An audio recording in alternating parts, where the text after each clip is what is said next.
Provided you're working on a car and you're accessing the fuse box and relay compartment, but the fuse box covers do not have designations for which fuses or relays are for which components. What do you do? So the thing is simple.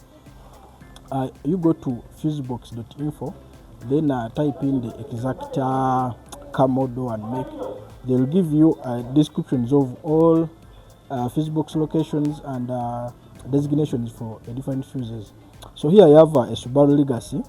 I want to show you the engine compartment and how you can access its schematics online. So you can see here online, this is our shape, and this is the same fuse box as you can see.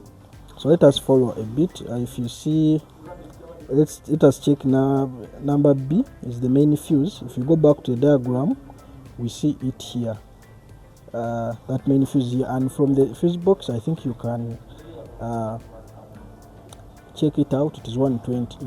Even when you check on the ampere rating, no, this one is not labeled.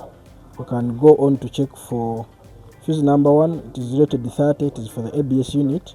And when you check on the diagram, you can see that number 1. So this is the fuse here, and you can see it is labeled 30. So all other fuses, you can check out the different fuses for this exact fuse box.